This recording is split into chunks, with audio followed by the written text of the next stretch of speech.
welcome to 7 Days in Europe. Winning a third mandate, but just shy of an absolute majority, Chancellor Angela Merkel, or Mutti, as she's more affectionately known, is stronger than ever. With elections over, could this now be the time to steer through the radical reforms that Europe is waiting for? Well, to talk to us about what Merkel should do next is Social Democrat MEP and former Greek Foreign Minister Dimitrios Droutsas. Mr. Droutsas, a pleasure to have you on the programme. My pleasure being here. Now, before we start a discussion, we're going to play a little game where I ask you a series of questions and all you have to do is answer yes or no. Are you ready? I'm ready. OK, then let's go. Was the Germany election result what you expected? Yes. Did you expect the Social Democrats to maybe do a bit better? Yes. Can you see a coalition between the Christian Democrats and Social Democrats? Yes. But could a right and left coalition be a recipe for disaster? No. Is Merkel or Mutti on course to surpass the Iron Lady, Margaret Thatcher's legacy? No. Good answer. Will Merkel serve out her third term? Yes. Now, following the terror attacks on a shopping centre in Nairobi, does Europe need to do more to help root out terrorism? Yes. Has the world maybe forgotten about Syrian families in pursuit of Bashar al-Assad? Yes. Now, does the message of the UN General Assembly get hijacked by, say, Iran or Israel, who are using it as a platform to take jabs at each other? No. Can Europe's unemployment problems ever go away? I hope so. OK, Mr. Droutsas, unfortunately we've run out of time, and I hope you enjoyed that part. Now, coming to Germany's election results, the Christian Democrats, as we know, got 41.5% of the vote. Germany is a country that favours coalitions, but do you think this one's going to be a bit tricky for Merkel? Who are your bets on? No, it certainly will be much more trickier than in the past, I think, and it's a very interesting situation. You have an Angela Merkel who seems to be stronger than ever, but at the same time maybe weaker than ever, because she has to find now somebody to form a government. And both potential candidates do not seem very keen. There's a case that maybe some potential coalition partners are a bit worried or apprehensive, you could say, about joining up with Merkel's party because, let's not forget, the Liberal Free Democratic Party got kicked out. No, certainly this is, I think, in the back of the minds of the two potential coalition partners, Social Democrats or Greens. The Social Democrats have their own bitter experiences in the past of grand coalition with Merkel. And also the Greens, certainly they fear, if I may say so, what the reaction of their basis, electoral basis would be. OK, well, Mr. Droutsas, we'll continue our discussion. But right now, let's take a look at the roundup of this week's news with Caroline Grasso. Une écrasante victoire, une garantie de stabilité pour la zone euro ou au contraire une certitude que l'austérité va perdurer, les réactions des eurodéputés étaient contrastées face à la réélection d'Angela Merkel dimanche à la tête de l'exécutif allemand. Réélue pour la troisième fois consécutive, Angela Merkel a recueilli 41,5% des voix, loin devant l'opposition social-démocrate. Mais la démocrate chrétienne pourra-t-elle assurer une continuité avec une coalition dont le Parti libéral allemand sera exclu? Le défi est lancé. Lundi, Mario Draghi était au Parlement sous une double casquette. En tant que président de la Banque centrale européenne, il a annoncé que la Banque de Francfort avait l'intention de sortir de la Troïka. Très critiqué dernièrement pour les cures d'austérité drastiques imposées aux pays en crise, ce groupe d'experts représente la Commission européenne, le Fonds monétaire international et jusqu'à maintenant la Banque centrale. Mario Draghi était également présent en tant que directeur de l'Observatoire du risque systémique et a informé les députés sur l'avancement des travaux pour la mise en place de la surveillance des banques.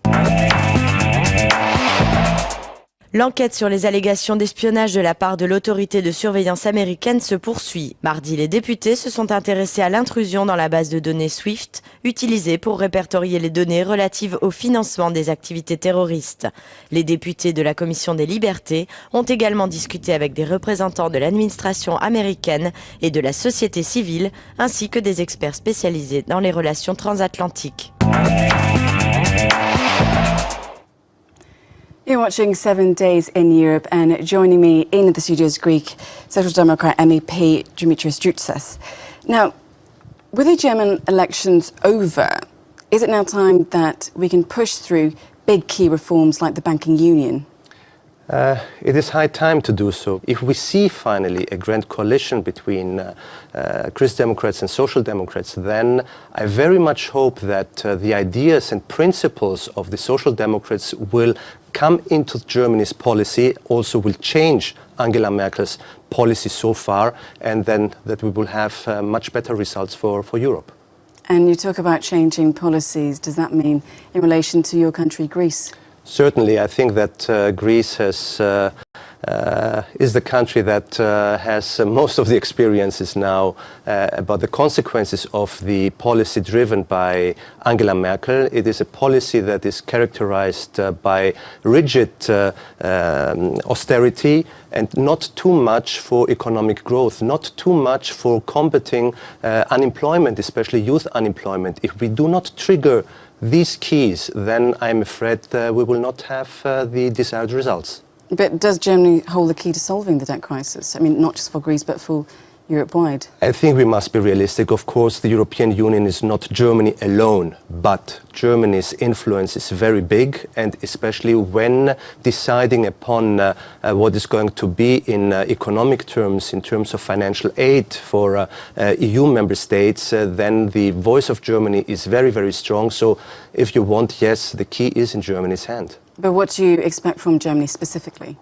I expect from Germany to realize that austerity measures alone cannot be the truth. Austerity measures are necessary. We have to put our houses in order, yes, but the necessary doses is the right doses is key.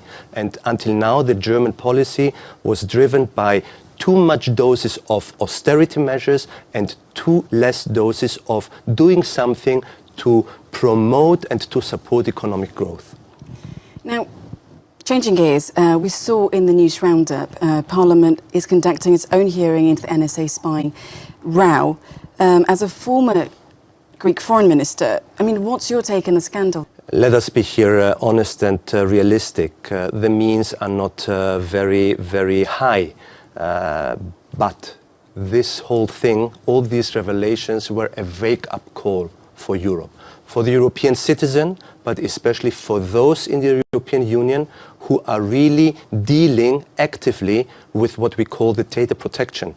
And I think this can be the right answer by the European Union, by Europe, to the USA to say we have very strong and high standards of the protection of personal data for our EU citizens. You have to respect this. So if you want to do business with us, if you want to deal with us, you have to respect this. So are you saying that the threat should be made that if you don't stop spying on us, if you don't give us our privacy, respect our human rights, and the FTA is off the table? I would not call it a threat, but I think that... But do you think that more action, strong action, you could say, needs to be taken? Certainly. The European Union must know for herself what her strengths are.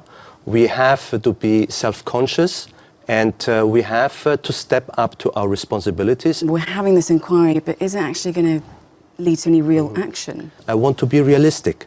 We can't do much, and I don't want to promise to people too much. You're saying Parliament can't do much? It can't do much, but it can help for the developments. It can be the triggering point also for European public opinion to be more aware of what is going on. But as an MEP, by you saying we can't do much, isn't that sending out a bad message? It is an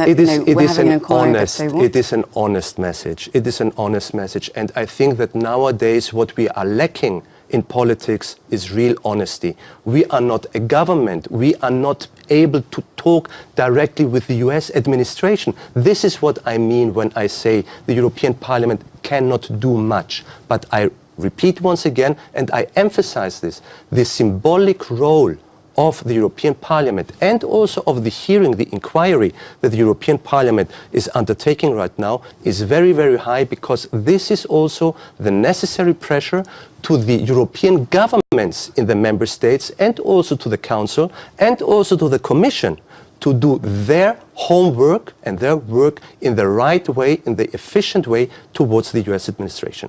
Well, let's hope that everyone does their homework then. Mr. Droutsas, of course, we've run out of time, but thank you so much for joining us on the programme today. Thank you very much.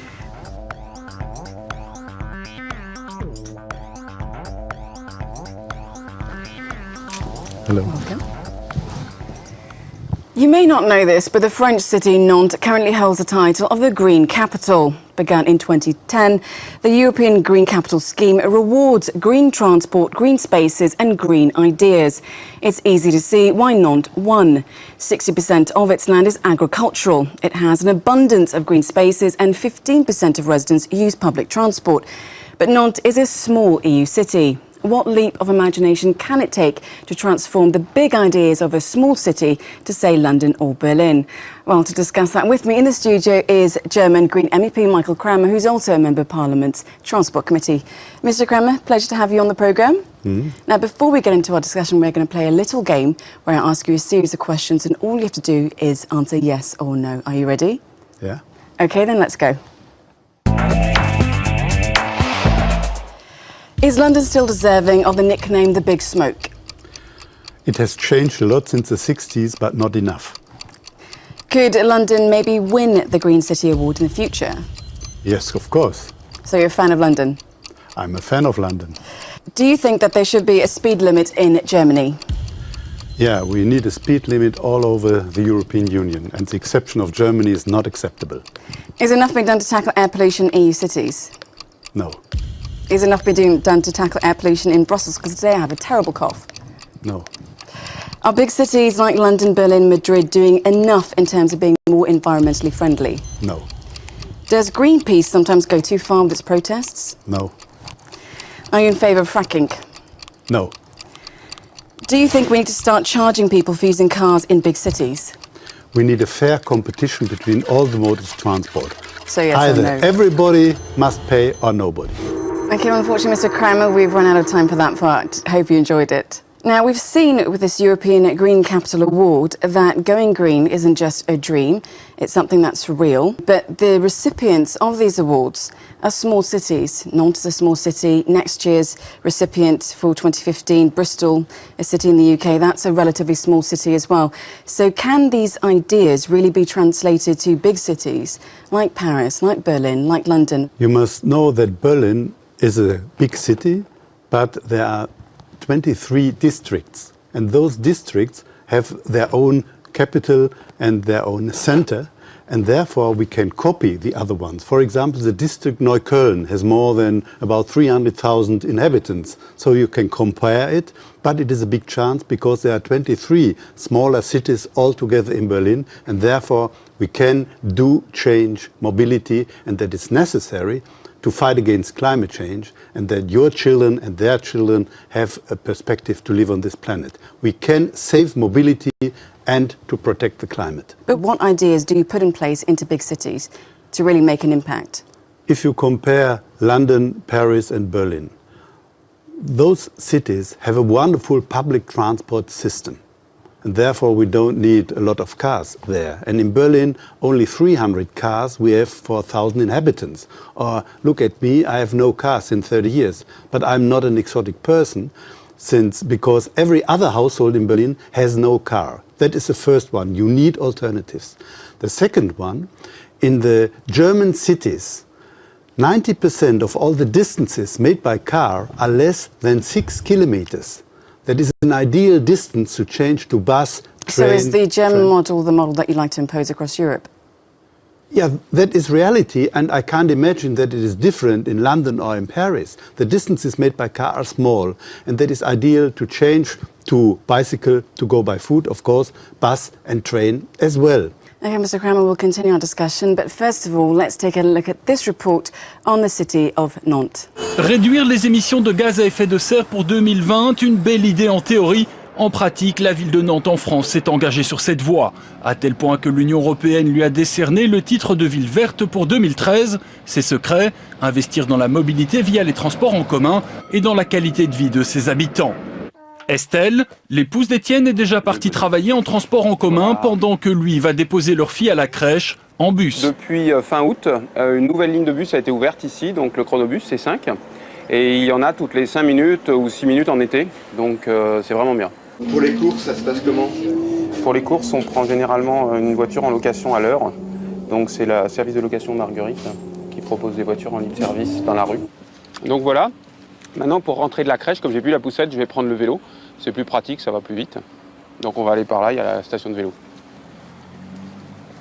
La petite expérience d'Étienne est concluante. Il rentre chez lui, il travaille à domicile en tant qu'indépendant. Tramway, busway, le bus en site propre, chronobus, le bus à la minute, vélo et voitures partagées permettent une vraie mobilité en ville. Nantes a reçu la récompense de ville verte 2013 de la Commission européenne. Ville de 600 000 habitants située dans l'ouest de la France, est la première à avoir réintroduit le tramway en 1985. Depuis, les investissements dans les transports en commun n'ont pas diminué. En moyenne, près de 100 millions d'euros par an. C'est le premier poste de dépense de la ville. Sur le réseau structurant du tramway, aux heures de pointe, la fréquence c'est 3 minutes. Sur le réseau de busway, aux heures de pointe, on est à 2 minutes 30. Et sur le réseau chronobus, les heures de pointe oscillent entre 5 et 8 minutes. Il faut que les gens modifient leur comportement sans que pour autant on soit sans arrêt à leur taper sur la tête et à les culpabiliser, mais à leur montrer qu'il y a des alternatives. L'objectif de la ville pour 2020 est de réduire le rejet de CO2 de 30% par rapport à 2003. Plus ambitieux que ceux de l'Union, 20% de réduction pour 2020. La majorité des eurodéputés veut encore aller plus loin et insiste sur la dimension européenne qui manque cruellement dans la chasse aux gaz à effet de serre. You're watching 7 Days in Europe, and with me is German MEP Michael Cramer. Now, Mr. Cramer, we were talking a lot about Germany before, but let's talk about, you were the author of a report on transport innovation. So what are your ideas for Europe? And if we maybe use an example of a big European city like, say, Paris, what ideas would you say that you can put into place in Paris now that you would like to see maybe in the future? I think we have to look at the cars. That is not now very attractive to own a car, but to use a car. And I always say a capitalist will never buy a machine which only runs 1 or half an hour a day, because that is not feasible. But talking about that, I saw one of your speeches at the plenary and you said, talking about car ownership, you said that it isn't as important as it was in the 50s or 60s, and that we shouldn't really just be looking to get from A to B. But the problem is, I mean, take for example, I'm running late for work or I'm running late for any appointment. The easiest option for me is to either get into my car or get a taxi. So tell me how you stop me from doing that. For example, when I gave up my car and then I looked, I used more a taxi. And then in a year, I had to pay for the taxi what my car costs 1 month. But how do you propose that families, say big families, so a family of, say, 5 people, for all of them to pile into a car early in the morning is maybe cheaper? How do you get them onto public transport, onto trams, onto railways? How do you propose it? Of course, we need a public transport which is feasible for families, for children, for young children. But also the family with 5 persons, seldom, very seldom, they are all together in a car because they are different interests and so on. We've seen that in Europe we're pushing to reduce CO2 emissions by 2020. We're forcing manufacturers of cars to make cars that are better for the environment. Do you think that in Europe we're doing enough to meet the Kyoto Protocol and reduce greenhouse gases? I mean, for example, we've seen in France that they're trying to introduce a carbon tax. Yeah, they don't do enough. Because, of course, we need better cars which are reducing less emissions, which have less emissions. That is necessary. Are hybrid cars and electric cars a good alternative, or not just yet? No, the problem is because automobility has 5 disadvantages. That is the emission, then the noise, then we have the problem with the money, and each car in Europe is subsidized by all the taxpayers by 1,600 euros a year if you are looking for the following costs. And then we have the problem with the accidents. 30,000 people are killed by cars in a year. And the last one, the surface, the change. The need is to change the mobility away from car, only those car which is necessary for certain people, that is clear, or in the country that is more comfortable and more ecological than if I'm sitting with 3 people in a big bus. But in the cities, you have the chance to change the mobility to save it. Okay, Mr. Cramer, unfortunately we have run out of time, but thank you so much for joining us on the programme. Okay. Thank you so much. Thank you. You've been watching 7 Days in Europe with me, Mariam Sadi. Take care and goodbye.